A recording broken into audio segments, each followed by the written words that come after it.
इस योजना के तहत कृषि उपभोक्ताओं को बिजली बिलों में प्रति माह 1,000 रूपए अथवा अधिकतम 12,000 रूपए प्रति वर्ष अनुदान दिया जा रहा है। अनुदान राशि समस्त सामान्य श्रेणी के ग्रामीण कृषि उपभोक्ताओं को देय है। मीटर्ड एवं फ्लैट रेट दोनों ही श्रेणी के उपभोक्ता इस योजना में लाभान्वित हो रहे हैं। यह योजना बिलिंग माह मई 2021 से लागू है।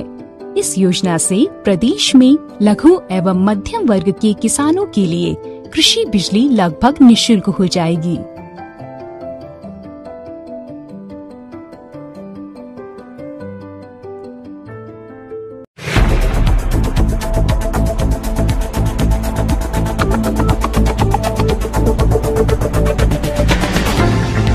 नमस्कार, आप देख रहे हैं स्टेट न्यूज बुलेटिन और मैं हूं आपके साथ शिवांगी पारिक। तो चलिए खबरों पर जाने से पहले नजर डाल लेते हैं बुलेटिन से जुड़ी अहम सुर्खियों पर। सेलिब्रेशन पर भारी ओमिक्रॉन, पाबंदियों के साथ होगा नए साल का स्वागत।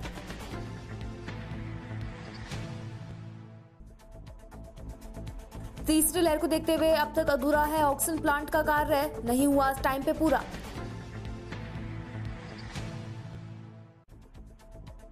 पंद्रह साल बाद पंचायत समिति प्रधान पद पर कांग्रेस, आचार्य राम मील के सर सजा प्रधान का ताज।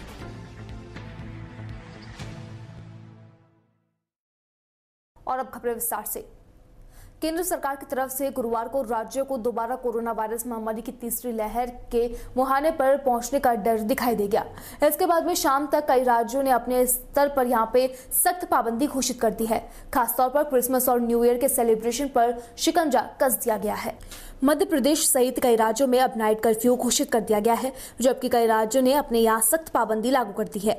मध्य प्रदेश सरकार ने 37 दिन बाद दोबारा अपने यहाँ रात 11 बजे से सुबह 5 बजे तक नाइट कर्फ्यू लगा दिया है। साथ ही सरकार ने कहा है कि gym, coaching, theatre, cinema hall, swimming pool में 18 साल उम्र से ज्यादा के उन्हीं लोगों को एंट्री मिलेगी जिन्होंने वैक्सीन की दोनों डोज लगवा ली है। दिल्ली में क्रिसमस और न्यू ईयर पर होने वाले पब्लिक सेलिब्रेशन पर रोक लगा दी गई है।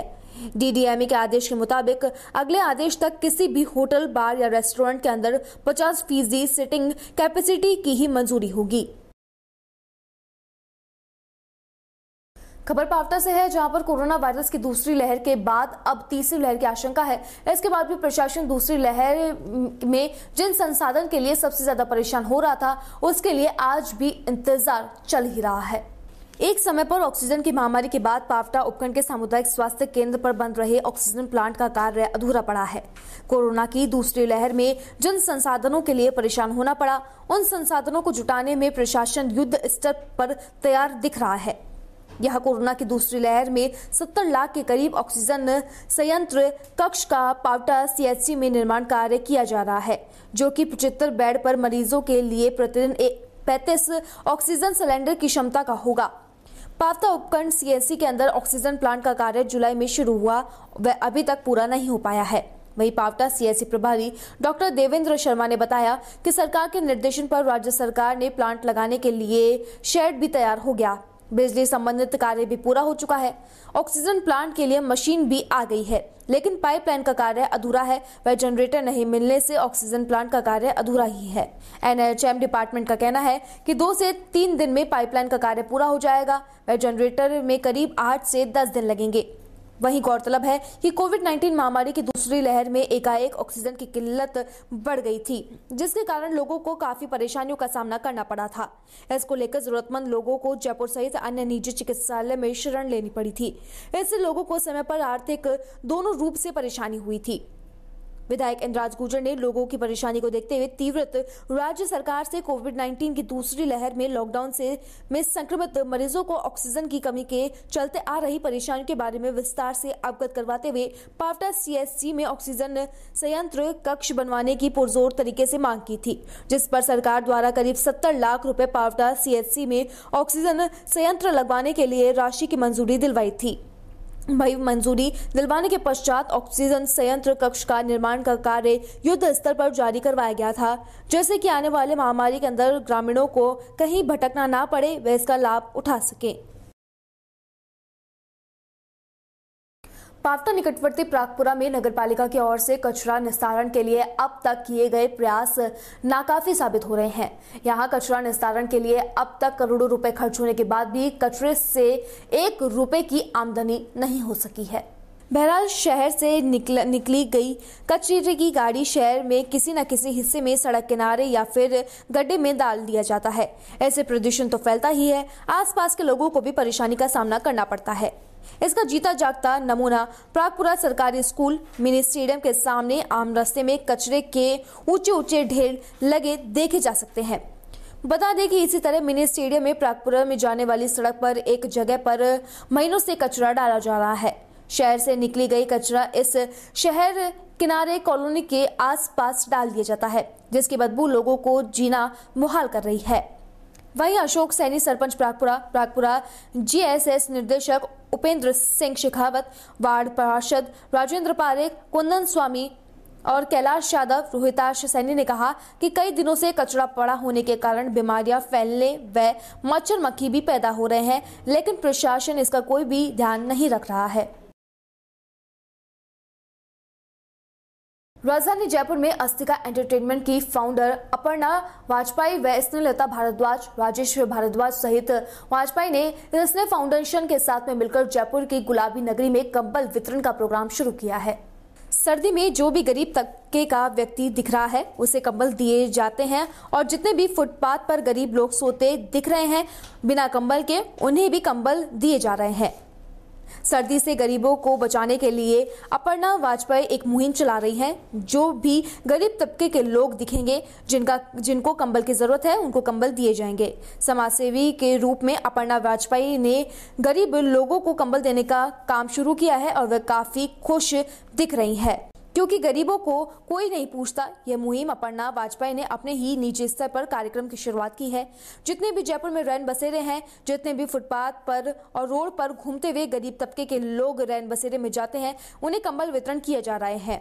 फुटपाथ पर सो रहे लोग हों या फिर बिना कंबल के घूम रहे गरीब तबके के लोग हों, उन्हें अगर वे बिना रजाई या फिर कंबल के दिख जाते हैं तो उनको कंबल वितरण करने का काम किया जाता है।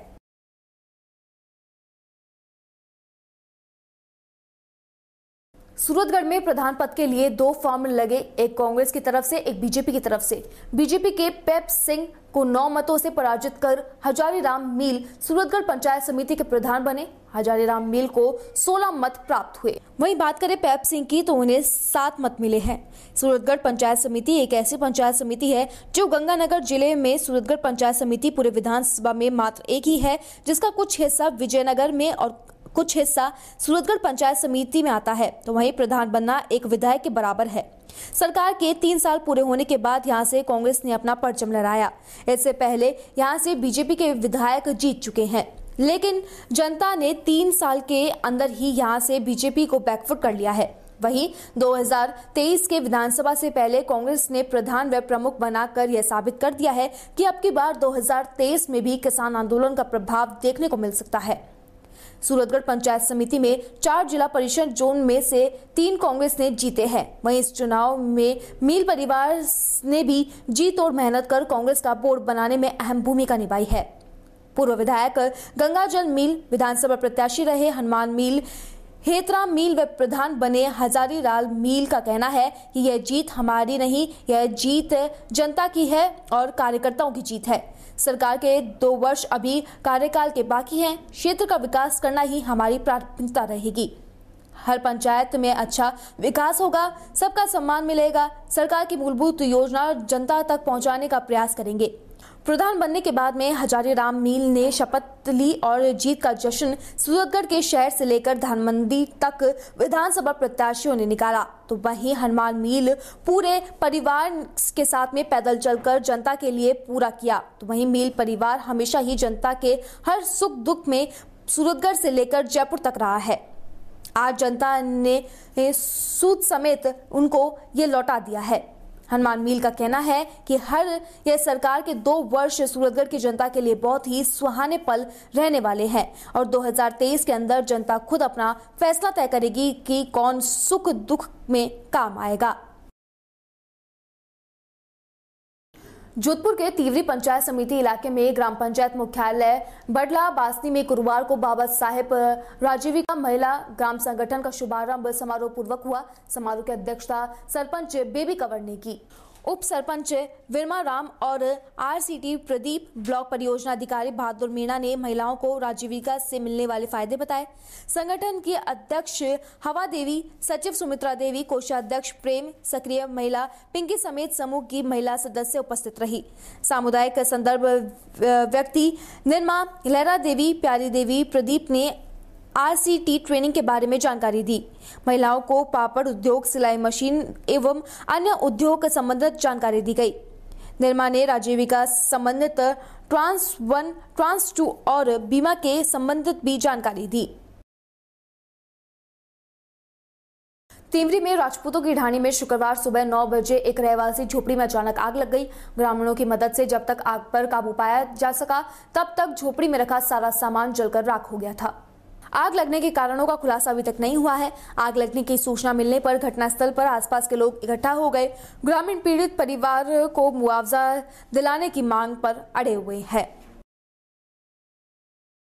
और पड़ोसी कलो सिंह सनो पूंदा सिंह राठौड़, इनकी घर में आज सुबह 9 बजे आग लग गई। आग लगने के कारण जो भी नुकसान हुआ है, मतलब नकद पैसे भी जल गए और जो भी खाने पीने का सामान था सब कुछ जल गया और उसका भी नुकसान इनको काफ़ी हुआ है। और इनकी ये 4-5वीं बार घटना है, ये पहली बार घटना नहीं है। आज से 4-5 बार पहले भी हुई है। उसके लिए मैं ये भी राजस्थान सरकार से, मतलब जो भी ये राज्य सरकार सहायता चाहते हैं कि भाई जो भी वह उनकी हेल्प करे। और नकद पैसे भी थे और सारा सामान जो भी था घर में, ये नहीं है कि आज के मतलब वो नहीं, जितना सामान था वो जल के राख हो गया। और इनकी सहायता करे राजस्थान सरकार और जितनी होगी अपने भी करेंगे। और भामाशाह सभी से उम्मीद है कि भाई जो भी करे कार्रवाई करे। आईडी प्रूफ जो भी कागजात थे अब इनके पास नहीं है, ना तो इनके पास आधार कार्ड है और ना भी जो भी है, सारे कागजात जल के राख हो गए। अब क्या करें, ये जाए तो कहाँ जाए। पटवार जी को हमने सब सुबह फोन किया था, तो उन्होंने बात की कि हम आके जो भी होगी हम खरीद बनेंगे, लेकिन वो कल आएंगे। आज छुट्टी पे है और पत्रकार बंधुओं से हमारी यही उम्मीद है कि ज्यादा से ज्यादा हमारी हेल्प करें। जय हिंद। फिलहाल स्टेट न्यूज बुलेटिन में बस इतना ही। देश और दुनिया की तमाम खबरों के लिए बने रहिए डीपीके न्यूज के साथ। नमस्कार।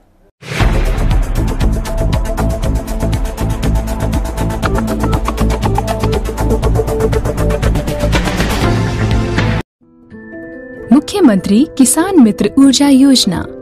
जैसा कि मुख्यमंत्री श्री अशोक गहलोत ने कहा है, राज्य सरकार हमेशा किसानों के प्रति संवेदनशील रही है। मुख्यमंत्री किसान मित्र ऊर्जा योजना राजस्थान सरकार की इसी प्रतिबद्धता का अभूतपूर्व उदाहरण है। प्रदेश के किसानों को आर्थिक संबल प्रदान करने के उद्देश्य से मुख्यमंत्री श्री अशोक गहलोत ने 17 जुलाई 2021 को प्रदेश में मुख्यमंत्री किसान मित्र ऊर्जा योजना का शुभारंभ किया। इस योजना के तहत कृषि उपभोक्ताओं को बिजली बिलों में प्रति माह 1000 रुपए अथवा अधिकतम 12,000 रुपए प्रति वर्ष अनुदान दिया जा रहा है।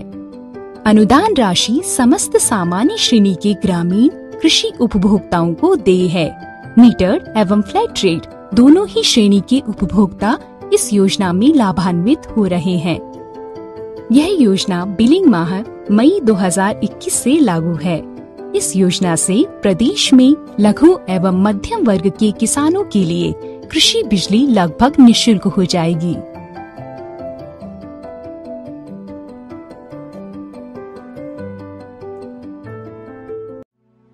प्रदेश